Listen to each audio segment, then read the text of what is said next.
பூர்ணமதః பூர்ணமிதம் பூர்ணாத் பூர்ணமுதச்யதே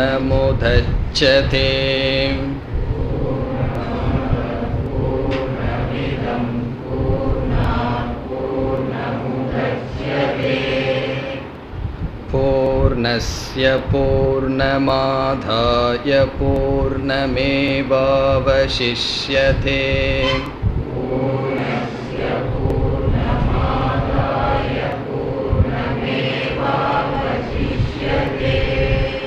ஓம் சாந்தி சாந்தி சாந்திஹ.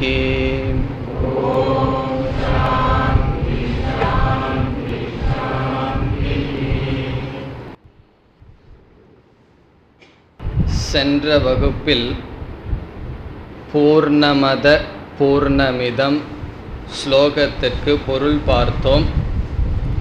இப்பொழுது மீண்டும் அதை சிந்தித்து பிறகு முதல் மந்திரத்திற்கு செல்வோம். சென்ற வகுப்பில் பார்த்த கருத்தையே சுருக்கமாக ஞாபகப்படுத்துவோம். பூர்ணம் அதக. அதக என்பது ஈஸ்வரனை குறிக்கின்றது. ஆகவே ஈஸ்வரன் பூர்ண சொரூபமாக இருக்கின்றார். பூர்ணம் இதம். இதம் என்பது ஜீவனை குறிக்கின்றது. ஆகவே ஜீவன் பூர்ண சொரூபமாக இருக்கின்றான். ஈஸ்வரன் பூர்ண சொரூபமாக இருக்கிறார். ஜீவன் பூர்ண சொரூபமாக இருக்கின்றான். இதுவரை கேட்டவுடன் நமக்கு வருகின்ற சந்தேகம், பூர்ணம் என்ற சொல்லினுடைய லட்சணத்தின்படி அது ஒன்றுதான் இருக்க வேண்டும். காரணம், எது பூர்ணம் என்றால் கால தேச வஸ்து பரிச்சேத ரகிதம். காலத்தினாலும் இடத்தினாலும் குணத்தினாலும் அல்லது பொருளினாலும் அது வரையறுக்கப்படக்கூடாது. அது பூர்ணம். இங்கு இரண்டு பூரணம் இருக்கின்றது என்று சொன்னாலே அது வஸ்து பரிச்சேதம். ஒரு பொருளுக்கு அப்பாற்பட்டு ஒரு பொருள் இருந்தாலே போதும், அந்த பொருள் மற்ற பொருளை வரையறைக்கு உட்படுத்தும். ஆகவே இரண்டு பூரணம் இருப்பதற்கு வாய்ப்பு இல்லை. இரண்டு பூரணம் என்று கூறிவிட்டால் இரண்டும் பூரணம் அல்ல. ஆகவே இந்த பூரணம் இரண்டல்ல என்பதை அடுத்த பகுதி விளக்குகின்றது. பூர்ணாத் பூர்ணம் உதச்சதே. இப்போ முதல் இரண்டு வாக்கியம் உபனிஷத் ஒரு ஸ்டேட்மெண்ட், அதாவது ஈஸ்வரன் பூரணமானவர், ஜீவன் பூர்ணமானவன் என்று கூறுகிறது. இதை கேட்டவுடன் பூரணம் எப்படி இரண்டு இருக்க முடியும் என்றால் அதை நீக்குகின்றது. பூரணாத் என்றால் பூர்ணமான ஈஸ்வரனிடமிருந்து, பூர்ணாத் ஈஸ்வராத். பூர்ணம் என்றால் பூர்ணமான ஜீவன் உதச்சதே தோன்றுகிறான். பூரணத்திலிருந்து பூரணம் தோன்றுகின்றது என்றால் பூரணமான ஈஸ்வரனிடமிருந்து பூர்ணமான ஜீவன் தோன்றியுள்ளான். இதிலிருந்து இரண்டு பூரணம் அல்ல, இருப்பது ஒரே ஒரு பூரணம். அந்த பூரணம்தான் ஜீவனாக தோன்றியுள்ளது, காட்சியளிக்கின்றது. இப்போ ஈஸ்வரனாக இருக்கின்ற பூர்ணம்தான் ஜீவனாக பூர்ணமாகவே இருக்கின்றான். ஆகவே ஈஸ்வரன் ஜீவன் பூரணம் என்று சொன்னதற்கு பிறகு ஈஸ்வரனிடமிருந்து ஜீவன் வந்தான் என்று காரண காரியத்தை அறிமுகப்படுத்துவதிலிருந்து காரணமும் காரியமும் ஒன்றுதான். ஆகவே இருப்பது ஒரு பூரணம் என்று சித்திக்கிறது. அது எப்படி இருப்பது ஒரு பூரணமாகும் என்றால் நாம் உதாரணத்திற்கு செல்ல வேண்டும். இந்த மந்திரம் நன்கு புரிய வேண்டும் என்றால் கடல் நீர் சொரூபமானது. இரண்டாவது வாக்கியம் அலைகள் நீர் சொரூபமானது. பூர்ணமதகங்கிற இடத்துல ஈஸ்வரன் பூரணமானவர்ங்கிற இடத்துல கடல் நீர் சொரூபமானது என்று சொல்கின்றோம். ஜீவன் பூரணமானவன் என்கின்ற இடத்தில் அலைகள் நீர் சொரூபமானது. இப்போ கடல் நீர் சொரூபமானது, அலைகள் நீர் சொரூபமானது. பிறகு நீர் என்பது ஒன்றுதானே, இரண்டு தண்ணீர் இருக்காது. நீர் என்றால் நீர் என்பது ஒரு தத்துவம். அப்படி என்றால் எப்படி கடலும் நீர் அலைகளும் நீர், இரண்டு நீர் எப்படி வர முடியும்? இந்த இடத்துல நீர் என்பது பூரணத்திற்கு உதாரணம். ஆகவே நாம் மூன்றாவதாக கூறுகின்றோம், நீர் சொரூபமான கடலிலிருந்து நீர் சொரூபமான அலைகள் தோன்றியுள்ளது. ஆகவே கடல் நீர் சொரூபம், அந்த நீர் சொரூபமான கடல் நீர் சொரூபத்தை இழக்காமல் அலைகளாக தோன்றியுள்ளது. இப்போ அலைகளுக்குள் இருப்பதும் நீர், கடலுக்குள் இருப்பதும் நீர். ஆகவே ஒரே ஒரு தண்ணீர். அதுபோல ஈஸ்வரனுடைய சொரூபம் பூர்ணம், ஜீவனுடைய சொரூபம் பூரணம். பூரணமான ஈஸ்வரன் பூர்ணமான ஜீவனாக இருக்கின்றார். ஆகவே பூரணமான சொரூபத்தில் எந்தவித மாறுபாடும் கிடையாது. பூரணத்தை இழக்காமல் ஈஸ்வரன் பூர்ணமான ஜீவனாக இருக்கின்றார். இது எப்படி நமக்கு கிடைக்கின்றது என்றால் காரிய காரண தத்துவம். களிமண் இருக்கின்றது, களிமண்ணிலிருந்து பானை தோன்றியுள்ளது என்றால் களிமண் தன்னுடைய சொரூபத்தை இழக்காமல் பானையாக இருக்கின்றது. ஆகவே களிமண் பானை என்று இரண்டு சொற்களை சொன்னாலும் இருப்பது ஒன்றுதான். அதுபோல கடல் அலைகள், இறைவன் ஜீவன் என்று கூறினாலும் இருப்பது இரண்டுக்குள்ளும் இருப்பது ஒரே ஒரு பூரணம்.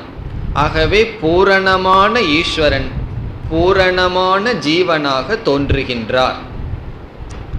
இனி நமக்கு அடுத்த சந்தேகம் என்னவென்றால், பூரணம் இரண்டற்றது என்று புரிந்ததற்கு பிறகும் பூரணமான ஈஸ்வரன் பூரணமான ஜீவனாகவே தோன்றுகிறார் என்றால் அங்கு ஒரு மாற்றமும் இல்லை, அதே பூரணம் இங்கும் இருக்கின்றது என்றால் பிறகு எதற்கு ஜீவன் என்று சொல்ல வேண்டும்?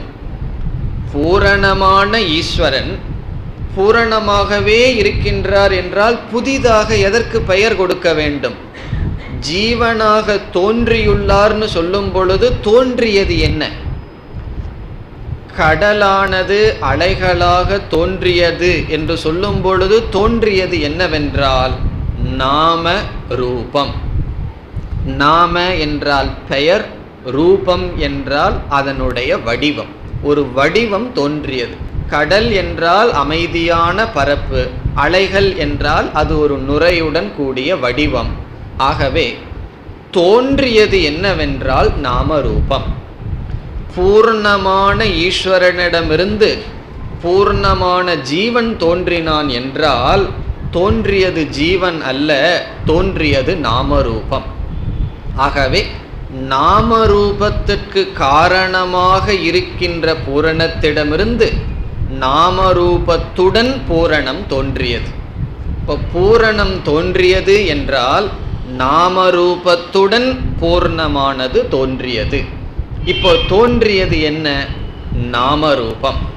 முன்னாடி பூரணம் இருந்தது, நாமரூபத்திற்கு காரணமாக இருந்தது. இரண்டாவது அதே பூரணம் நாமரூபத்துடன் இருக்கின்றது. நம்ம உதாரணத்திற்குள் சென்றால் முன் தண்ணீர் இருந்தது, கடல் என்ற சொல்லுக்குள். அலைகள் என்ற சொல்லுக்குள்ளும் தண்ணீர் தான் இருக்கின்றது.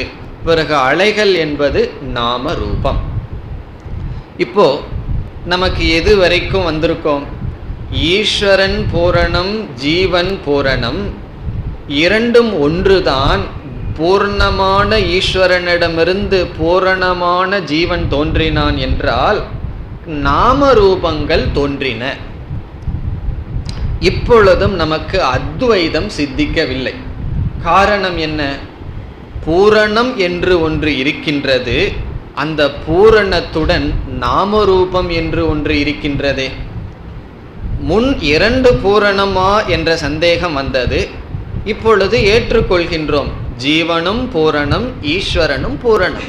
ஆனால் இந்த ஜீவன் என்ற பூரணத்திடம் நாமரூபங்கள் இருக்கின்றதே, அந்த நாமரூபத்துக்கு இனி ஒரு சொல் உபாதி அல்லது நம்முடைய சரீரம், இந்த பிரபஞ்சம், இவைகள் இருக்கின்றதே என்றால் இந்த 2வது வரியில் என்ன செய்யப்படுகின்றது? இப்ப ஜீவன்கிற சொல்லுல என்ன இருப்பதாக பார்த்தோம்? பூரணம் கூட்டல் நாமரூபம், அதுதானே ஜீவன். நாமரூபத்திற்கு காரணமான ஈஸ்வரனிடமிருந்து பூரணத்திலிருந்து பூரணம் தோன்றியது என்றால் பூரணத்துடன் நாமரூபமும் சேர்ந்துள்ளது. ஆகவே ஜீவனுடைய லட்சணம் என்ன? பூரணம் கூட்டல் நாமரூபம். இப்பொழுது பூரணம் கூட்டல் நாமரூபமான ஜீவனிடமிருந்து பூரணத்தை நீக்கிவிட்டால், பூரணம் பிளஸ் நாமரூபம் என்பது ஜீவன், அதிலிருந்து பூரணத்தை கழித்து விட்டால் என்ன இருக்க வேண்டும்? பூரணம் கூட்டல் நாமரூபம் என்பது ஜீவன், அதிலிருந்து பூரணத்தை நீக்கிவிட்டால் நாமரூபம் இருக்க வேண்டும். உபனிஷத் என்ன சொல்கின்றது? நாமரூபம் இல்லை, பூரணம்தான் இருக்கின்றது. அலைகள் என்றால் என்ன? அலைகள் என்பது தண்ணீர் கூட்டல் நாமரூபம். அலைகள் என்பது தண்ணீர் கூட்டல் நாமரூபம். அதிலிருந்து தண்ணீரை நீக்கிவிட்டால் நாமரூபத்தை நாம் பார்க்க முடியுமா? அலைகளிலிருந்து தண்ணீரை நீக்கிவிட்டு நாமரூபத்தை நாம் கையாள முடியுமா? ஒருவர் நம்மிடம் வருகின்றார், ஒரு தங்க நகையை கொடுக்கின்றார். நாம் சொல்கின்றோம், இந்த நகை 2 அம்சத்துடன் உள்ளது, ஒன்று தங்கம், இனி ஒன்று நாமரூபம். நான் தங்கத்தை எடுத்துக்கொள்கின்றேன், நீங்கள் நாமரூபத்தை எடுத்துக்கொள்ளுங்கள் என்றால் அவர் எவ்வளவு எடுத்துக்கொள்ள முடியும்? நாமரூபம் தனியாக கிடையாது. ஆகவே நாமரூபம் என்பது மித்யா, அது கிடையாது. அது 2வது வரியில் சொல்லப்படுகின்றது. நம்ம உதாரணத்தில் போனோம்னா பூரணமான பூரணஸ்வரூபமான அலையினுடைய பூரணத்தை நீக்கினால், அதாவது தண்ணீரை நீக்கினால் தண்ணீர் மட்டும் எஞ்சி இருக்கின்றது. அதுதான் இங்கு சொல்லப்படுகின்றது. பூர்ணஸ்ய பூர்ணம் ஆதாய. பூர்ணஸ்ய என்றால் பூரணமான ஜீவனுடைய, பூரணமான ஜீவனுடைய பூர்ணம் ஆதாய. இந்த இடத்துல பூர்ணம் என்றால் பூர்ணம், அந்த பூர்ணஸ்வரூபத்தை எடுத்து விட்டால் பூரணம் ஏவ, பூரணம் மட்டும் அவசிஷ்யதே, எஞ்சி இருக்கின்றது. இப்போ பூரணத்திலிருந்து நம்ம பூரணத்தை எடுத்து வச்சுட்டோம் அப்படின்னா பூரணம் இருக்குதுன்னு உபனிஷத் இங்கு உபதேசிக்க வர விரும்பவில்லை. பூரணம் மட்டும் இருக்கின்றது என்று சொல்வதிலிருந்து நாமரூபம் என்பது கிடையாது. ஆகவே நாமரூபமும் பூரணமும் சேர்ந்து இருமை என்றால் அது இல்லை. காரணம் நாமரூபம் மித்யா, உபாதி என்பது வெறும் கற்பனை, மித்யா. எது மித்யா? எது மற்றொன்றை சார்ந்து இருக்குமோ அது மித்யா. இந்த நாமரூபம் பூரணத்தை சார்ந்து இருக்கின்றது, தனியாக இருக்க முடியாது. அலைகள் தண்ணீரை சார்ந்து இருக்கும், ஆனால் தண்ணீர் அலையை சார்ந்து இருக்காது. அலைகள் இல்லாத பொழுதும் தண்ணீர் இருக்கும், ஆனால் தண்ணீர் இல்லாத பொழுது அலைகள் இல்லை. ஆகவே எது சார்ந்து இருக்குமோ அது மித்யா. இந்த நாமரூபம் பூரணத்தை சார்ந்து இருப்பதனால் அது மித்யா. ஆகவே பூரணத்தினுடைய பூரணத்தை எடுத்துவிட்டால் பூரணம் மட்டும், பூரணம் ஏவ அவசிஷ்யதே, எஞ்சி இருக்கின்றது. பிறகு என்ன இல்லை? இங்கு பூரணம் மட்டும் இருக்கின்றது என்பதிலிருந்து இருமை வேறு ஒன்றும் கிடையாது.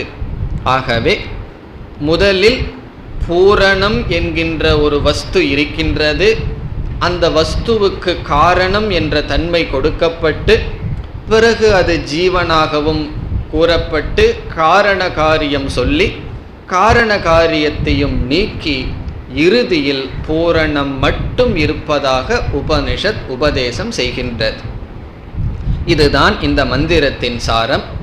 ஆகவே இந்த சாந்தி பாடத்திலிருந்து உபனிஷத் எதை கூற விரும்புகின்றது என்றால், இருப்பது ஒன்றுதான், அது பூரணம். அந்த பூர்ணத்திற்கு இனி ஒரு பெயர் பிரம்ம, அது சத்தியம். அதை தவிர வேறு ஏதாவது இருப்பதாக தோன்றினால் அது மித்யா. மித்யா என்றால் வெறும் தோற்றம். இந்த பிரம்மத்தை தவிர வேறு எதுவுமே கிடையாது. ஆகவே பிரம்ம சத்தியம், பிரம்ம பின்னம், மித்யா. இதுதான் இந்த சாந்தி பாடத்தினுடைய சாரம்.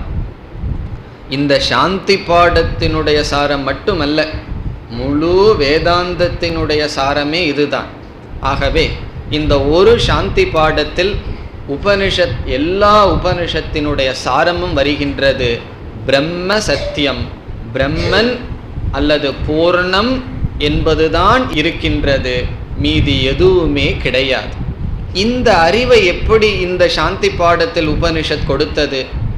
அந்த உபனிஷத் பிரயோகித்த பிரக்ரியா முறை என்ன என்றால், அந்த பூர்ணமான பிரம்மத்திற்கு பொய்யாக காரணம் என்ற தன்மை கொடுக்கப்பட்டு, அந்த காரணம் என்ற தன்மை கொடுத்தாலே காரியம் என்று அதனிடம் வருவது ஜீவன் என்று சொல்லி, காரண காரியத்தை விசாரம் செய்யும் பொழுது காரியம் என்றால் காரணத்துடன் இருக்கின்ற நாமரூபம். ஆகவே உண்மையில் உற்பத்தியானது நாமரூபம். அந்த நாமரூபம் என்பது மித்யா என்று கூறியதற்கு பிறகு அந்த காரியம் மித்யா என்றால் காரணமும் மித்யா. ஆகவே காரணம் என்பதை அறிமுகப்படுத்தி அதிலிருந்து காரியத்தை காட்டி, காரியம் என்பது வெறும் நாமரூபம், தோன்றுவது எதுவும் இல்லை என்று சொல்லி மீண்டும் காரணத்தை சென்று காரியம் மித்யா என்றால் காரணமும் மித்யா என்று காட்டி இறுதியில் பூரணம் ஏவ அவசிஷ்யதே, அந்த பிரம்மன் மட்டும் இருக்கின்றது என்று உபதேசம் செய்கின்றது. பிறகு இறுதியில் சாந்திஹி சாந்திஹி சாந்திஹி. எதற்கு 3 சாந்தி? 3 விதத்தில் நமக்கு வருகின்ற இடையூறுகளை நீக்குவதற்காக 3 விதமான சாந்தி. நம்முடைய சம்பிரதாயத்தில் உபனிஷத்தை வரிசையாக சொல்லும் பொழுது ஈஷாவாசியத்திலிருந்து தான் ஆரம்பித்தாலும், இந்த உபனிஷத்தை ஏன் முதலில் எடுப்பதில்லை? இந்த சாந்தி பாடத்தினால தான். முதல்ல வேதாந்தத்துக்கு வந்தவங்களுக்கு இந்த சாந்தி பாடத்தை எடுத்தால் என்ன ஆகும் அப்படின்னா, பல உபனிஷத் படித்தால்தான் நாமரூபம்னா என்ன, காரணம் காரியம் இதெல்லாம் நமக்கு புரியும். ஆகவே இந்த உபனிஷத் சாதாரணமாக சில உபனிஷத்திற்கு பிறகு எடுப்பதற்கு ஒரு காரணம் இந்த சாந்தி பாடம் தான். இல்லைன்னா என்ன செய்யணும்? உபனிஷத்தை முடிச்சுட்டு சாந்தி பாடத்தை சொல்லணும். ஆகவே இந்த சாந்தி பாடத்திலிருந்து உபனிஷத் வேதாந்தத்தினுடைய சாரத்தை கூறிவிட்டது. இப்பொழுது நாம் முதல் மந்திரத்திற்கு செல்வோம். ஈஷாவாஸ்யமிதகும் சர்வம்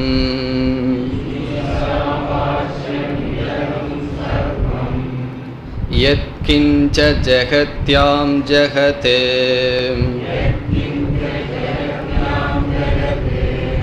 தேன த்யக்தேன புஞ்சீதாஹ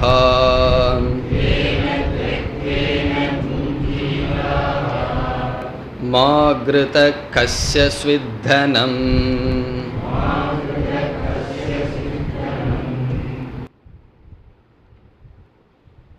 இந்த உபனிஷத்தினுடைய சாந்தி பாடத்தை போலவே முதல் மந்திரத்திலேயே உபனிஷத் சொல்ல வேண்டிய உபதேசத்தை முடித்து விடுகின்றது.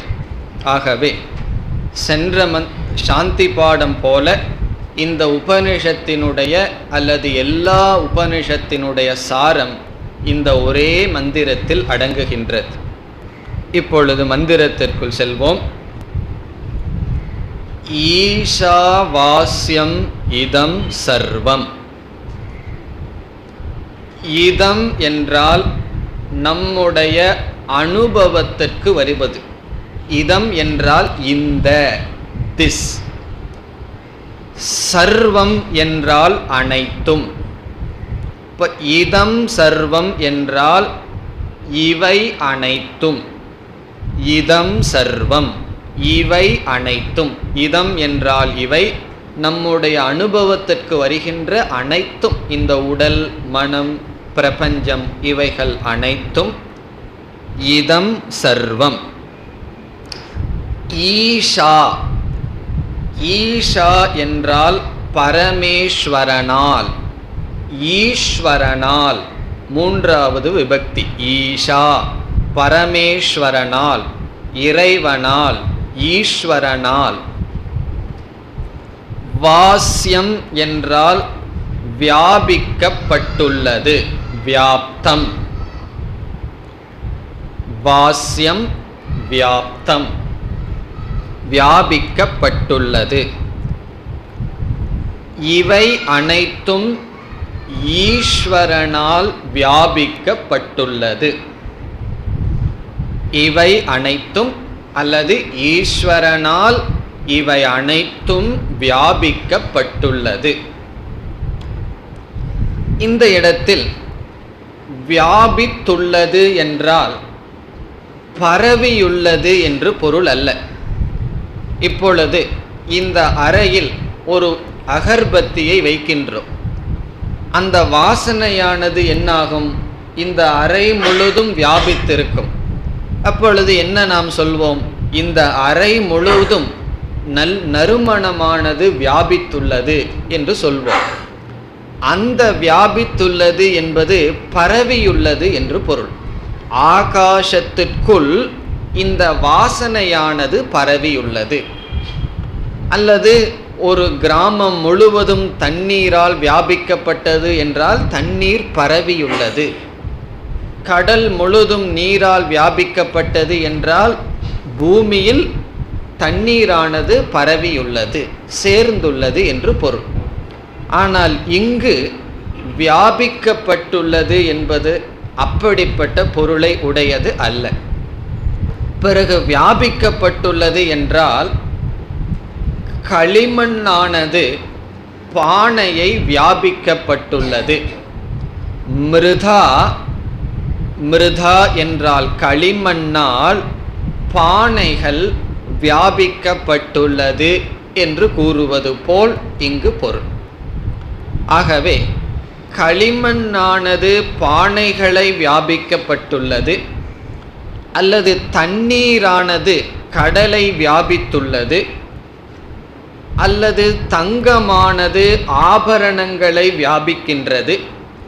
இப்படி நாம் சொல்லும் பொழுது இந்த தண்ணீருக்கும், அல்லது நாம் ஒரே உதாரணத்தை வைத்துக்கொள்வோம், களிமண்ணுக்கும் பானைக்கும் என்ன சம்பந்தம்? நம்ம முன்ன பார்த்ததே தான் இங்கேயும் இப்பொழுது பார்க்க இருக்கின்றோம். இந்த களிமண் ஆனது பானை என்பதற்கு உபாதான காரணம். உபாதான காரணம் என்றால் என்ன? சிருஷ்டி ஸ்திதி லய காரணம். எந்த ஒன்று ஒன்றினுடைய சிருஷ்டிக்கும், ஒன்றினுடைய ஸ்திதிக்கும், ஒன்றினுடைய லயத்திற்கும் காரணமோ அது உபாதான காரணம். நம்ம உதாரணத்திலேயே இருப்போம். களிமண் ஆனது பானையினுடைய சிருஷ்டிக்கு காரணம். களிமண் இல்லை என்றால் பானை சிருஷ்டிக்க முடியாது. களிமண் இருக்கும் வரை பானையானது இருக்கும். ஆகவே பானையினுடைய ஸ்திதிக்கு களிமண் காரணம். பானை உடைந்து விட்டால் அது என்னவாகின்றது? களிமண்ணாக மாறிவிடுகின்றது. ஆகவே லய காரணம். அது எங்கு லயமடைகின்றது? அதனுடைய களிமண்ணில் லயமடைகின்றது. ஆகவே எது சிருஷ்டி ஸ்திதி லய காரணமோ அது உபாதான காரணம். இனி ஒரு காரணமும் இருக்கின்றது, அது நிமித்த காரணம், சிருஷ்டி மாத்திர காரணம். நிமித்த காரணத்தினுடைய லட்சணம், எது சிருஷ்டிக்கு மட்டும் காரணமோ அது நிமித்த காரணம். இந்த பானையை செய்பவன் நிமித்த காரணம், அவன் உற்பத்திக்கு தான் காரணமாக இருக்கின்றான். உற்பத்தி ஆனதற்கு பிறகு அந்த பானையினுடைய ஸ்திதிக்கோ லயத்திற்கோ அவன் காரணம் அல்ல, உற்பத்தி செய்யும் வரை அவன் காரணம். ஆகவே ஒன்றுக்கு ஒன்று உபாதான காரணம் என்றால் அந்த உபாதான காரணம் காரியத்தை தோற்றுவிக்கிறது, காக்கிறது, மீண்டும் அதற்குள்ளேயே எடுத்து கொள்கின்றது. அதே போல இந்த உபாதான காரணத்துக்கு இனி ஒரு லட்சணம், காரியத்தை முழுவதும் வியாபிக்கும். களிமண் ஆனது எல்லா பானைகளையும் வியாபிக்கும். பானையினுடைய மேல் பகுதி, நடுப்பகுதி, கீழ்ப்பகுதிங்கிறதெல்லாம் கிடையாது. முழு பானையை வியாபிப்பது எது? களிமண். ஆகவே களிமண் பானை முழுதும் வியாபிக்கின்றது என்று சொல்வதிலிருந்து நாம் களிமண்ணுக்கு உபாதான காரணம் என்கின்ற தன்மை பானையை எடுத்துக்கொண்டு கொடுக்கின்றோம். அதேபோல் நகைகளை எடுத்துக்கொண்டு தங்கமானது நகைகளை வியாபிக்கின்றது என்று சொல்லும் பொழுது தங்கத்துக்கு உபாதான காரணம் என்கின்ற ஸ்டேட்டஸ், தன்மையானது கொடுக்கப்படுகின்றது. இப்பொழுது உபனிஷத் என்ன சொல்கின்றது? இதம் சர்வம், இவைகள் அனைத்தும் ஈஸ்வரனால் வியாபிக்கப்படுகின்றது என்று சொல்லும் பொழுது ஈஸ்வரனுக்கு என்ன ஸ்டேட்டஸ், என்ன தகுதி அல்லது எப்படிப்பட்ட லட்சணம் உபனிஷத் கொடுக்கின்றது? உபாதான காரணம். இப்ப ஈஸ்வரனானவர் இந்த அகில பிரபஞ்சத்திற்கும் உபாதான காரணம் என்று ஈஸ்வரன் இங்கு அறிமுகப்படுத்தப்படுகின்றான். இப்ப முதல் பகுதியில் என்ன செய்யப்படுகின்றது? ஈஸ்வரன் அகில பிரபஞ்சத்திற்கும் உபாதான காரணம் என்று அறிமுகப்படுத்தப்படுகின்றது. அப்பொழுதுதான் இந்த ஈஸ்வரன் இந்த அகில ஜகத்தையும் இதம் சர்வம் இவைகள் அனைத்தையும் என்ன செய்ய முடியும்? வாஸ்யம், வியாபிக்க முடியும். ஈஸ்வரனால் இந்த பிரபஞ்சம் வியாபிக்கப்பட்டுள்ளது என்பதிலிருந்து இந்த பிரபஞ்சத்திற்கு காரணம் ஈஸ்வரன். எப்படிப்பட்ட காரணம்? உபாதான காரணம் என்றால் இந்த பிரபஞ்சத்தினுடைய சிருஷ்டி ஸ்திதி லய காரணம். அது மட்டுமல்ல, இந்த பிரபஞ்சத்தில் வியாபித்து இருக்கின்றார். ஒரு காரியத்தை எடுத்துக்கொண்டு அந்த காரியத்தில், காரியம் என்றால் படைக்கப்பட்டது, அதில் எந்த இடத்துல உபாதான காரணம் இருக்குங்கிற கேள்வி சரியான கேள்வியா? ஒரு பானையை எடுத்துட்டு இது களிமண் இதில் எந்த இடத்துல இருக்குன்னு கேட்க முடியுமா?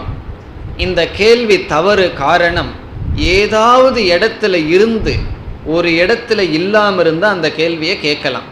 நீங்கள் எந்த இடத்துல இருக்கீங்கன்னு நம்மளுடைய உடலை பார்த்து கேட்கலாம். காரணம் என்ன? இந்த உடல் ஒரு இடத்துல இருந்தால் இனி ஒரு இடத்துல இருக்காது.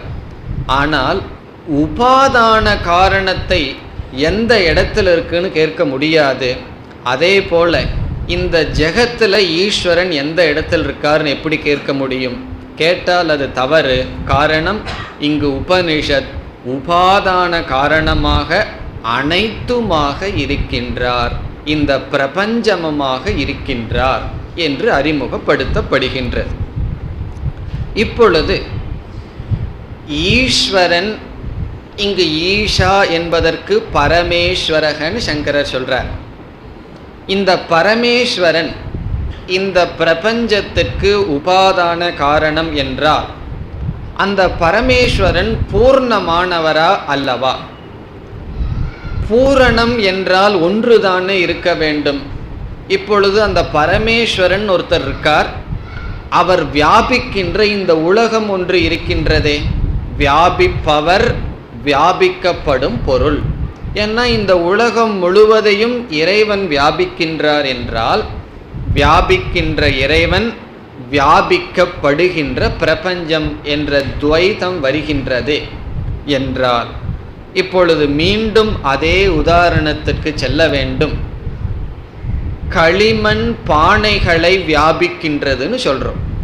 களிமண்ணானது பானைகளை வியாபிக்கின்றது. அங்கு இருக்கிறது ஒரு பொருளா இரண்டு பொருளா? களிமண் என்று ஒன்று, வியாபிக்கப்படும் பானை ஒன்று என்று இரண்டு பொருள் இருக்கின்றதா என்றால், அந்த பானை என்பது என்ன? பானை அப்படிங்கிறது ஒரு பொருள் அல்ல. பானை அப்படிங்கிற பொருள்ல களிமண் என்கின்ற பொருள் போய் வியாபிப்பது என்பது அல்ல. இந்த ஆகாசம் என்கின்ற ஒன்றில் காற்றானது நறுமணத்துடன் வியாபிக்கின்றது என்று பொருள் அல்ல. காரணம் என்னவென்றால், பானை என்பது வெறும் நாமம், ஒரு சொல் தான். பிறகு ஒரு ரூபம். களிமண்ணுக்கு ஒரு உருவம் கொடுக்கப்பட்டால் அந்த உருவத்திற்காக பயன்படுத்தப்படுகின்ற சொல் நாம ரூபம். காரணம் என்ன? வியாபிக்கப்படுகின்றது என்று எதை கூறுகின்றோமோ அது வெறும் நாம ரூபம். உண்மையில் ஒரு பொருளை அது வியாபிப்பதில்லை. ஆகவே இப்பொழுது ஈஸ்வரன் இந்த பிரபஞ்சத்தை வியாபிக்கின்றார் என்றால், பிரபஞ்சக என்பது வெறும் நாமம், வெறும் சொல். பிறகு என்ன இருக்கின்றது? அந்த பரமேஸ்வரன் தான் இருக்கின்றார். ஆகவே இப்பொழுது காரணம் கூட்டல் நாமரூபம் சமம் காரியம். இது நம்ம காரியத்திற்கு கொடுக்கின்ற லட்சணம். காரணத்துடன் ஒரு நாமரூபத்தை சேர்த்தினால் காரியம் வருகின்றது. நாமரூபம் என்றால் ஒரு உருவம், ஒரு சொல், அந்த உருவத்திற்கான சொல். எப்பொழுதுமே இந்த இடத்துல காரணம்னு சொன்னா உபாதான காரணம்.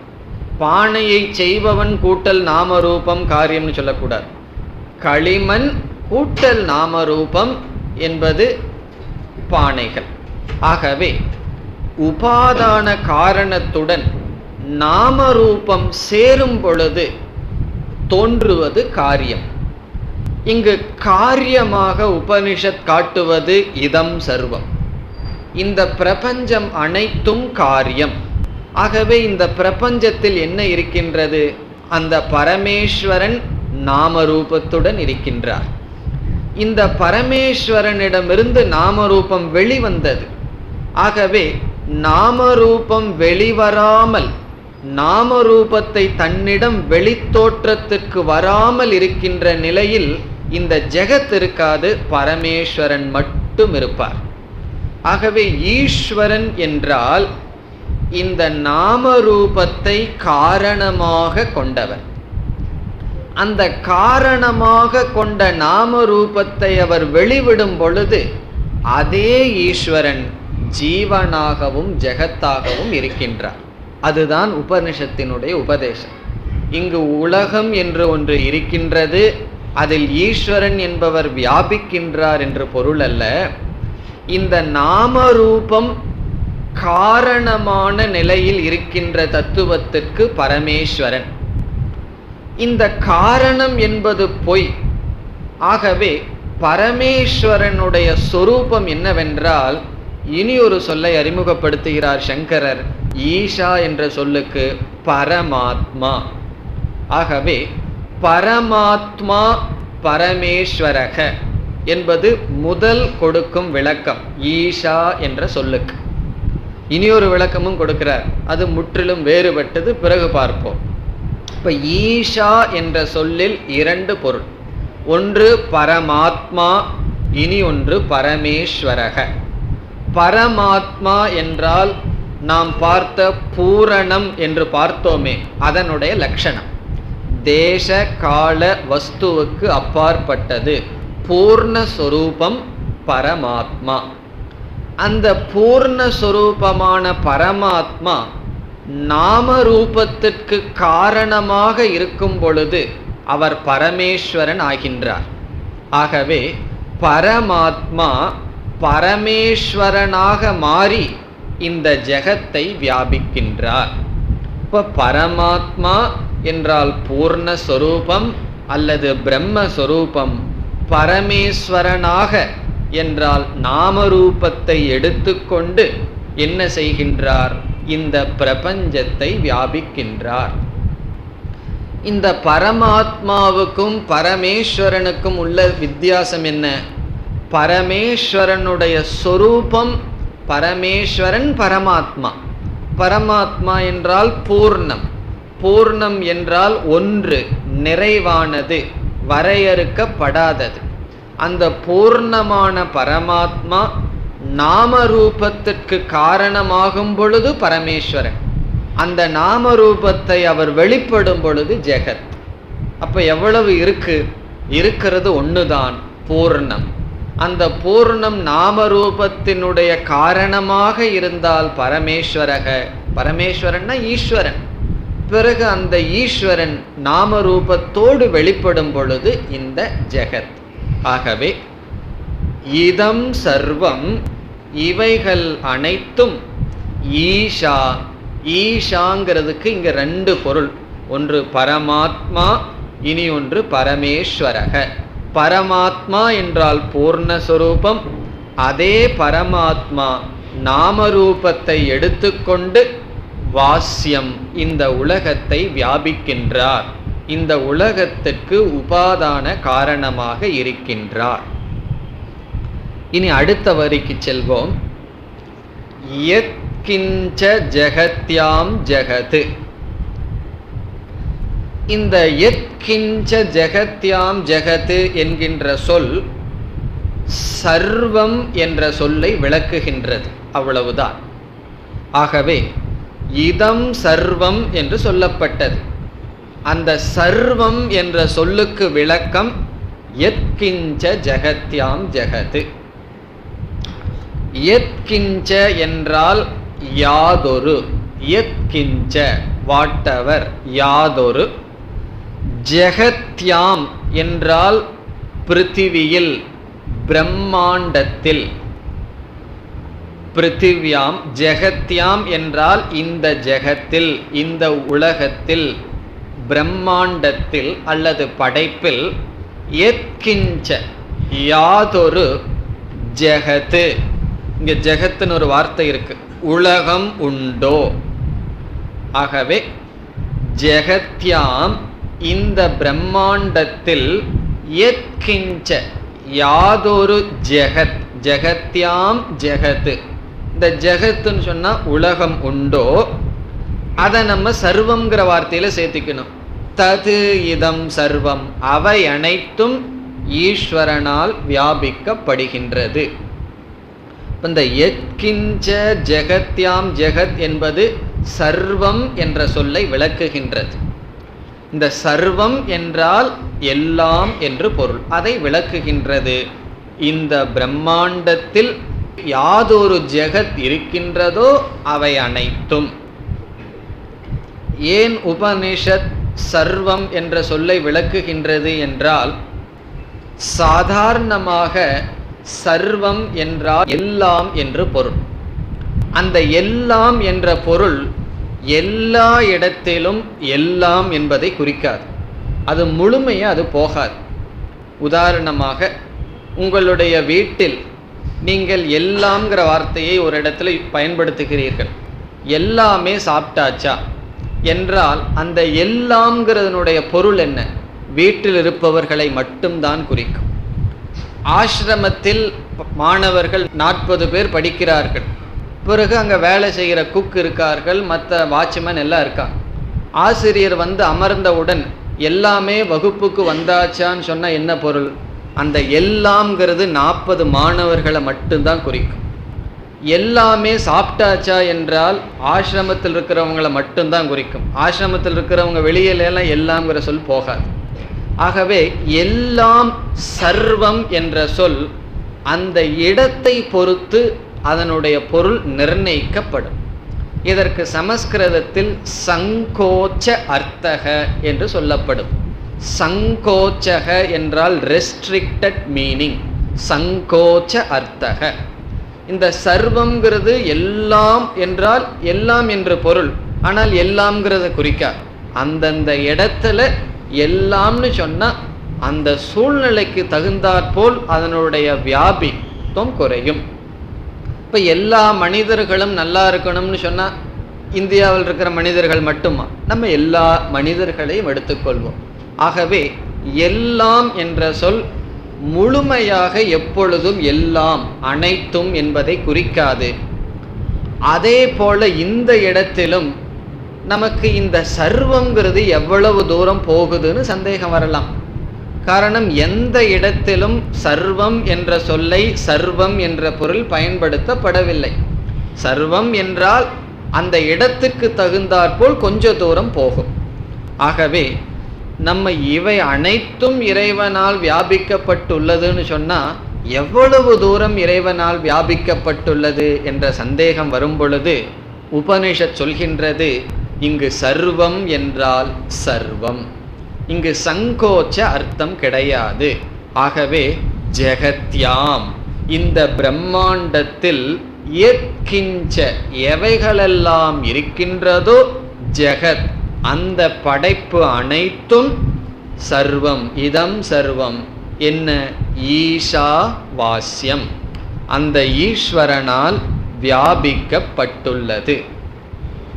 ஆகவே இந்த யத்கிஞ்ச ஜெகத்யாம் ஜெகத் என்பது நமக்கு வருகின்ற சந்தேகத்தை நீக்குகின்றது, அவ்வளவுதான்.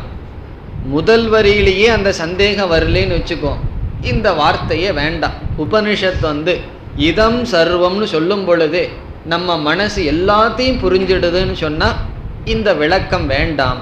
அந்த எல்லாம்னு சொன்னா எல்லாமே வா அப்படின்னு ஒரு சந்தேகம் வந்தால் உபனிஷத் சொல்கின்றது எல்லாம். ஆகவே முதல் பகுதி நமக்கு அறிவை கொடுக்கின்றது. இரண்டாவது பகுதியில் அறிவில் வருகின்ற சந்தேகத்தை நீக்குகின்றது. இப்போ அறிவை கொடுக்கும் பகுதியை நம்ம என்னன்னு சொல்றோம், சிரவணம். சந்தேகத்தை நீக்குகின்ற பகுதியை மனனம்.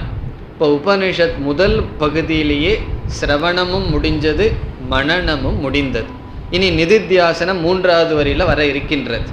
ஆகவே ஈஷாவாஸ்யம் இதம் சர்வம், அதோட உபனிஷத்தினுடைய உபதேசம் முடிஞ்சாச்சு.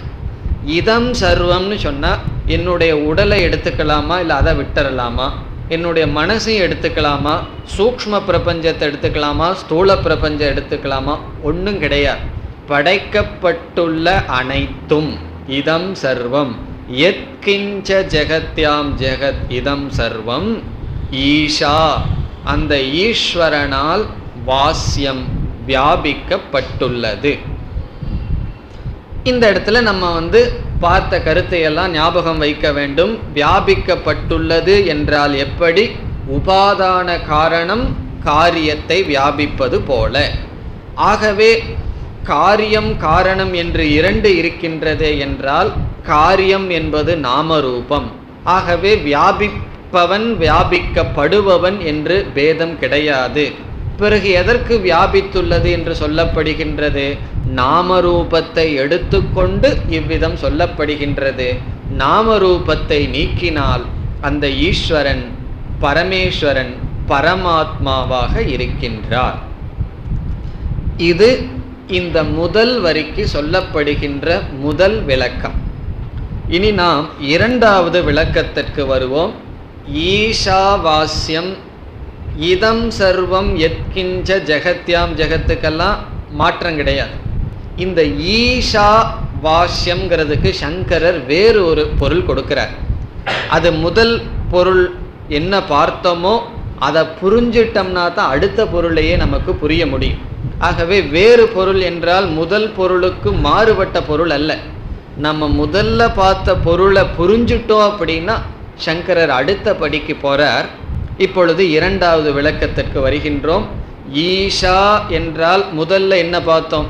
இரண்டாவது விளக்கத்துக்கு வர்றதுக்கு முன்னாடி முதல்ல என்ன பார்த்தோன்னு ஞாபகம் இருக்கணும். இப்போ ஈஷா என்றால் என்ன? ஈஸ்வரனால், பரமேஸ்வரனால், இறைவனால். பரமாத்மாவாக இருக்கின்ற ஈஸ்வரன் இறைவனாக பரமேஸ்வரனாக இந்த பிரபஞ்சத்தை வியாபிக்கின்றார். வாஸ்யம் வியாபித்தல்னு பார்த்தோம். இப்ப சங்கரர் முதல் அர்த்தத்தையும் சொல்றார். ஆனா அவர் முக்கியமா இரண்டாவது அர்த்தத்துக்கு தான் அவர் வலியுறுத்தி கூறுகின்றார். இரண்டாவது பொருளில் ஈஷா என்பதற்கு ஈஸ்வரன் பொருள் அல்ல. ஈஷா என்றால் ஈஸ்வர திருஷ்டியா, ஈஸ்வரன் என்கின்ற புத்தியினால், ஈஸ்வரன் என்கின்ற ஞானத்தினால். இப்ப ஈஷா என்றால் ஈஸ்வர ஞானேன, ஈஸ்வர ஞானத்தினால் என்று பொருள். முதல்ல ஈஷா என்றால் ஈஸ்வரனால், இரண்டாவது பொருள் ஈஷா என்றால் ஈஸ்வரன் என்ற ஞானத்தினால், ஈஷ திருஷ்டியா, ஈஸ்வரன் என்கின்ற புத்தியினால், ஈஸ்வரன் என்கின்ற பாவனையினால். வாஸ்யம் என்றால் மறைக்கப்பட வேண்டும்.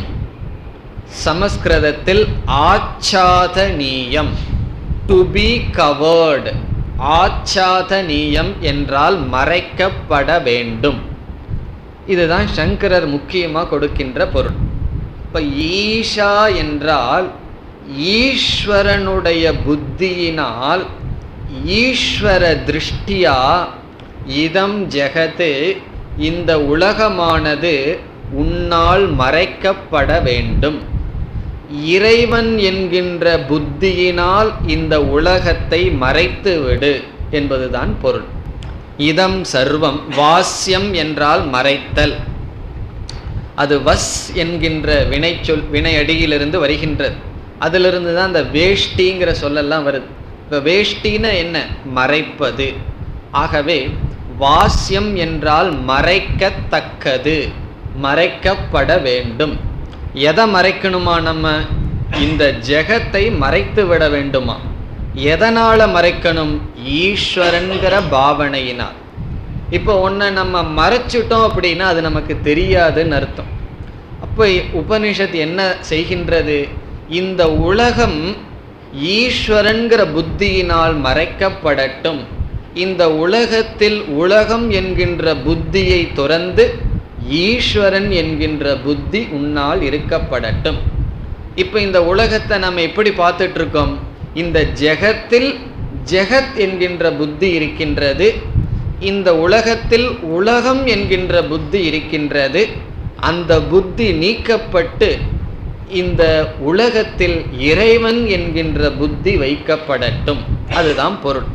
ஆகவே ஈஷா என்றால் ஈஸ்வரனுடைய பாவனையினால் அல்லது ஈஸ்வரன் என்ற அறிவினால், இதம் சர்வம், இவை அனைத்தும் வாஸ்யம் ஆச்சாதனீயம், மறைக்கப்படட்டும். இந்த உலகத்துல நமக்கு உலகம்ங்கிற புத்தி இருந்துட்டு இருக்கு. இந்த உலகத்தை பார்த்தா நம்ம என்ன சொல்லுவோம்? உலகம்னு தான் சொல்லுவோம். இந்த புத்தியானது நீக்கப்பட்டு ஈஸ்வரன்கிற புத்தி வரணுமா? இப்ப நமக்கு ஈஸ்வரன்கிற புத்தி எங்க இருக்கு? இந்த ஞானத்துக்கு முன் கோயிலில் இருக்கலாம், அல்லது ஏதாவது சில நேரங்களில் தான் ஈஸ்வரன்கிற புத்தி இருக்கும். அதனால தான் கோயிலிருந்து வெளியே வந்த உடனே நம்ம என்ன செய்ய ஆரம்பிச்சிடுறோம்? உலகத்தை நிந்திக்க ஆரம்பிச்சிடுறோம். காரணம் என்ன? ஈஸ்வரன் இந்த உலகத்தில் இல்லை. இப்போ கடவுளை போய் யாராவது நிந்திப்பார்களா? ஆஸ்திகர்கள். ஆகவே இந்த உலகத்தை நம்ம நிந்திப்பதற்கும் உலகத்தில் உள்ள உயிரினங்களை வெறுப்பதற்கும் காரணம் இந்த உலகத்தில் உலகம் என்கின்ற புத்தி, புத்தி என்றால் பாவனை, ஆட்டிடியூட் நம்மிடம் இருக்கின்றது. இங்கு உபனிஷத் என்ன சொல்கின்றது? இந்த உலகம்ங்கிற புத்தியை உலகத்துல துறந்து இந்த உலகம்ங்கிற புத்தி மறைக்கப்பட வேண்டும். எதனால்? ஈஸ்வரன் என்கின்ற புத்தியினால். அது எப்படி ஈஸ்வரன்கிற புத்தியினால நான் இந்த உலகத்தை விட முடியும்? இது உலகமாச்சே என்றால் நம்ம முதல் சொன்ன விளக்கத்துக்கு செல்ல வேண்டும். நம்ம களிமண் பானைக்கு காரணம்னு பார்த்தோம். இந்த பானையோட விவகாரம் பண்ணும்போது நம்ம யாரோட விவகாரம் பண்ணிட்டு இருக்கோம்? அந்த பானைக்கு உபாதானமான களிமண்ணோட தான் விவகாரம் பண்ணிட்டு இருக்கோம். அதே போல நகைகளை எல்லாம் நாம் அணிஞ்சிட்டு இருக்கும் பொழுது நம்ம எதை அணிகின்றோம்? தங்கத்தோடு விவகாரம் செய்கின்றோம். அதே போல ஈஸ்வரன் இந்த ஜெகத்திற்கு உபாதான காரணம் என்றால் நாம் அந்த ஈஸ்வரனோடு தான் விவகாரம் செய்து கொண்டிருக்கின்றோம். பார்க்கிறது, கேட்கிறது, சுவைக்கிறது அனைத்தும் ஈஸ்வர சொரூபம். இது எப்படி நமக்கு தெரிகின்றது? உபாதான காரணத்துவால். இந்த ஈஸ்வரன் உபாதான காரணமாக இருப்பதால், உபாதான காரணமே நாமரூபத்துடன் விதவிதமாக இருந்து கொண்டு இருக்கின்ற காரணத்தினால், இந்த ஈஸ்வரன் என்கின்ற புத்தியை கொண்டு இந்த உலகத்தை, இந்த ஜெகத்தை மறைக்கப்பட வேண்டும் என்றால் ஜெகத்துங்கிற புத்தியை விட்டுவிட வேண்டும். இந்த ஜெகத்துங்கிற புத்தினா என்னன்னு சொன்னா நாமரூபம். நம்முடைய கவனம் ரெண்டில் இருக்கலாம். ஒன்று உபாதான காரணம், இனி ஒன்று நாமரூபம். நாமரூபத்தில் நம்முடைய கவனம் இருந்தா உபாதான காரணத்தை மறந்துடுவோம். உபாதான காரணத்தில் நம்மளுடைய கவனம் இருந்தா நாமரூபம் போயும். இப்போ இந்த மரத்தை மறைத்தது மாமத யானைன்னு நம்ம படிக்கிறோம். ஒரு பெரிய மரத்தில் யானை செய்துள்ளது. ஒரு குழந்தை பார்த்து அது பயந்துக்குது. காரணம் என்ன? ஒரு யானை இருக்கின்றதுன்னு சொல்லி. அந்த குழந்தையினுடைய பாவனை நாம ரூபத்தில் இருக்கும் பொழுது அந்த யானை முழுவதும் ஒரே மரத்தால் ஆனது. உபாதான காரணம் விடப்பட்டது. அதுக்கு அறிவு வந்தவுடன் யானையானது மறைந்து போகின்றது. ஆகவே நாமரூபத்தில் இருக்கிற நம்முடைய திருஷ்டி, நம்முடைய விஷன், பார்வையை எடுத்து உபாதான காரணத்தில் போடணுங்கிறத உபனிஷத் என்ன சொல்லுது, அல்லது சங்கரர் எப்படி பொருள்படுத்துகிறார்? உபாதான காரண திருஷ்டியினால் நாமரூபத்தை மறைத்து விடு. அடிக்கடி கூறுகின்ற இனி ஒரு உதாரணம், இனிப்பினால் சர்க்கரையினால் ஆன 2 மிட்டாய் இருக்கின்றது. ஒன்று நாய் பொம்மையுடன் கூடிய இனிப்பு, இனி ஒன்று சிங்கத்துடன் கூடியது. இந்த குழந்தைக்கு அண்ணன் தம்பி 2 பேர் சண்டை போட்டுட்டு இருக்கான். எனக்கு சிங்கம்தான் வேணும். இனி ஒருத்தன் சொல்கிறான் எனக்கு சிங்கம்தான் வேணும்னு ரகளை நடக்குது. இல்லை நம்ம பார்க்கறது வழக்கம். காரணம் என்ன? அந்த குழந்தையினுடைய திருஷ்டி எதில் இருக்கு? ஜெகத்தில் இருக்கு. அந்த நாம ரூபத்தில் இருக்கு, சிங்கத்தில் இருக்கு. அந்த இனி ஒரு 2 குழந்தையும் சிங்கத்தையே கேட்குது. இப்போ பெற்றோர் என்ன செய்கிறார்? பெரியவனை கூப்பிட்டு, நீ அவனை விட 2 வருஷத்தில் பெரியவன், உன்னுடைய திருஷ்டி அந்த சிங்கத்தை சாப்பிட்டாலும் நாயை சாப்பிட்டாலும் இனிக்கத்தான் போகுது. இந்த இடத்துல நாயை சாப்பிட்டான்னு அர்த்தம், நாய் உருவத்தை உடைய அந்த சர்க்கரையை சாப்பிட்டாலும் இனிக்கத்தான் போகுது. நீ அவனை விட பெரியவன் அல்லவா? இப்போ பெரியவனுக்கு பெரிய திருஷ்டி இருக்கணும், சின்ன பையனுக்கு சின்ன திருஷ்டி இருக்கலாம். சின்ன பையனுக்கு நாம ரூபத்தில் திருஷ்டி இருந்தால் தப்பில்லை. நீ கொஞ்சம் பெரியவன்னு சொல்லி உன்னுடைய திருஷ்டியை கொஞ்சம் மிட்டாயில் மாற்றுன்னு சொன்னான். அவனுக்கு புத்தி வந்துடுதுன்னு என்ன செய்வான்? அவன் சிங்கத்தையும் விட்டுருவான், நாயையும் விட்டுருவான். அவன் சுவைப்பது ஒரே சர்க்கரையை. ஆகவே உபனிஷத் என்ன சொல்லுது? இந்த ஜெகத்தில் விதவிதமான நாம ரூபங்கள் இருக்கின்றது. நாம ரூபம்னா நம்ம பக்கத்து வீட்டில் இருக்கிற நாய், நம்ம பக்கத்து வீட்டில் இருக்கிற மனிதர்கள், நம்ம வீட்டில் இருப்பவர்கள், அல்லது நம்ம விவகாரத்தில் யாரையறையெல்லாம் சிந்திக்கிறோமோ, என்னென்ன சூழ்நிலைகளை எல்லாம் பார்க்கிறோமோ அவைகளெல்லாம் நாமரூபம். அந்த நாம ரூபத்தில் நம்ம திருஷ்டி இருந்தால் உபாதான காரணம் தெரியாது.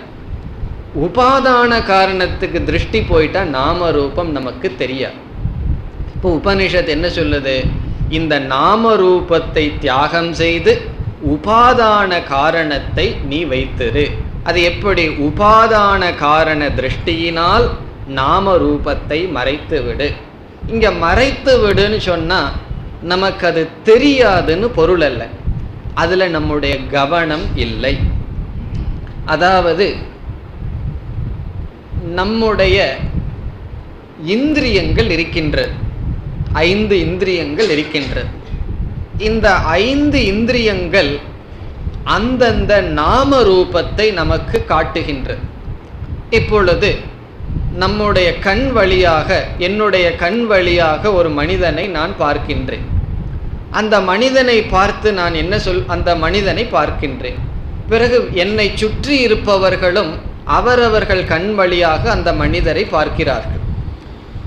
அந்த மனிதன் என்னுடைய கண்ணுக்கும் மற்றவர்களுடைய கண்ணுக்கும் அதே போல்தான் தெரிவார், அதுல மாற்றமே கிடையாது. ஆகவே இந்திரியங்கள் இந்த உலகத்தில் உள்ள நாம ரூபங்களை நமக்கு அப்படியே காட்டும். இப்போ என்னை நீங்கள் எப்படி பார்க்கிறீர்களோ அப்படித்தான் மற்றவர்களும் பார்ப்பார். உங்களை நான் பார்ப்பது போல் மற்றவர்களும் பார்ப்பார். அதனால தான் அடையாளம் தெரிஞ்சு கொள்ள முடியுது, இவர் தான் அவர் வந்தார்னு சொல்லி. ஆகவே இந்த இந்திரியமானது ஒரு பொருளை இருப்பதை அப்படியே காட்டும். பிறகு ஒரு மனிதனை நான் பார்த்து என்ன சொல்கின்றேன், அந்த உருவத்தை பார்த்து மனம் சொல்கின்றது, இவர் என்னுடைய தந்தை, இவர் என்னுடைய தாய், இவர் என்னுடைய நண்பர் என்றெல்லாம் சொல்கின்றது. இப்போ எந்த ஒரு சரீரத்தை என்னுடைய மனம் தந்தைன்னு சொல்லுதோ அதே சரீரத்தை இனியொருவர் பார்த்து என்ன சொல்றார், நம்ம தாத்தாவாக இருந்து என்ன சொல்லுவார், என்னுடைய மகன்னு சொல்லுவார், என்னுடைய நண்பன்னு சொல்லுவார், தாய் என்னுடைய கணவன் என்று சொல்வார். ஆகவே இந்த உலகத்தில் நாம ரூபங்கள் எல்லாருக்கும் பொதுவாக கண்ணில் படுது. ஒவ்வொரு நாம ரூபமும் நம்முடைய மனதிற்குள் சொல்லும் பொழுது விதவிதமாக மாறிடுது. ஒரே ஒரு மனிதன் எல்லாத்துக்கும் சமமாக மனசில் படுகின்றான் இந்திரியத்தின் வழியா. பிறகு அந்த மனிதனிடம் எப்படிப்பட்ட பாவனையை வைக்கின்றேன் என்பது மனதை பொறுத்தது. ஆகவே இந்த உலகத்தை நாம் பார்த்தல் என்பது இந்திரியத்தினால் அல்ல. இந்திரியம் அந்தந்த பொருளை காட்டுது. இந்த உலகத்தை நாம் மனதினால் பார்க்கின்றோம். இந்த முழு பிரபஞ்சத்தை நாம் எப்படி அனுபவிக்கின்றோம், நம்முடைய மனதினால் அனுபவித்து கொண்டிருக்கின்றோம். அதனால தான் ஒரே ஒரு மனிதன் ஒருவனுக்கு நண்பனாக தெரிகின்றான், ஒருவனுக்கு பகைவனாக தெரிகின்றான், ஒருவனுக்கு கடவுளாக தெரிகின்றான். காரணம் என்ன? மனிதன் நாம் பார்க்கப்படுகின்ற நாமரூபம் இந்திரியம் சொல்வது. அந்த இந்திரியத்தினால் பதிவு செய்யப்பட்ட நாமரூபத்தில் எப்படிப்பட்ட பாவனை வைக்கின்றோம் என்பது மனதை பொறுத்தது. அது அவரவர்களுடைய மனதை பொறுத்தது. ஆகவே ஒரு மனிதர் நம்மை பார்த்து வெறுக்கின்றார் என்று வைத்துக்கொள்வோம். இப்போ ஒருவர் நம்மளை வெறுக்கிறார்னு சொன்னால் அந்த வெறுத்தல் என்பது நம்மளுடைய உடம்புல கிடையாது. அதற்கு நாம் காரணமே அல்ல. காரணம் என்னவென்றால், வெறுத்தல் என்பது என்னுடைய உடம்புலேருந்து உற்பத்தி ஆகுதுன்னா என்னை பார்க்குறவங்கெல்லாம் வெறுக்கணும். ஆனால் என்னை பார்க்குறவங்கெல்லாம் வெறுக்கிறது இல்லை. சிலர் வெறுக்கிறார்கள், சிலர் விரும்புகிறார்கள். ஆகவே அந்த வெறுப்பு என்பது அவனுடைய புத்தியில் இருக்கின்றது. என்னை பார்த்தல் இந்திரியம். ஆகவே இந்த உலகத்தில் 2 சிருஷ்டி இருக்கின்றது. ஒன்று ஈஸ்வர சிருஷ்டி, இனி ஒன்று ஜீவ சிருஷ்டி. ஈஸ்வர சிருஷ்டின்னு சொன்னால் நம்ம கண்ணு வழியாக பார்த்தா எதெல்லாம் தெரியுதோ அது ஈஸ்வரனுடைய சிருஷ்டி. அந்த சிருஷ்டி மேலே நம்ம ஒரு பாவனை வைக்கிறோமே, இவன் எனக்கு விருப்பத்திற்குரியவன், இவனை நான் வெறுக்கின்றேன், இவன் நல்லவன், இவன் கெட்டவன், இவன் தாய் தந்தை என்றெல்லாம் பாவனைகள் வைக்கின்றேமே, அது என்னுடைய சிருஷ்டி. என்னுடைய என்றால் தனித்தனி ஜீவனுடைய சிருஷ்டி. இந்த உலகம் ஈஸ்வரனால படைக்கப்பட்டுள்ளது. படைக்கப்பட்டுள்ள இந்த உலகத்தில் நான் ஒரு உலகத்தை சிருஷ்டி செய்து விட்டேன். எப்படி? நம்முடைய மனதினுடைய ராகத்வேஷத்தினுடைய அடிப்படையில் இவன் நல்லவன் கெட்டவன் என்றெல்லாம் இந்த துவைதத்தை, இருமையை நாம் சிருஷ்டி செய்துள்ளோம். ஆகவே இந்த உலகம் இந்திரியத்தினால் பார்க்கப்படுகின்றது, மனதினால் அனுபவிக்கப்படுகின்றது. இங்கு ஆசிரியர் என்ன சொல்றார்?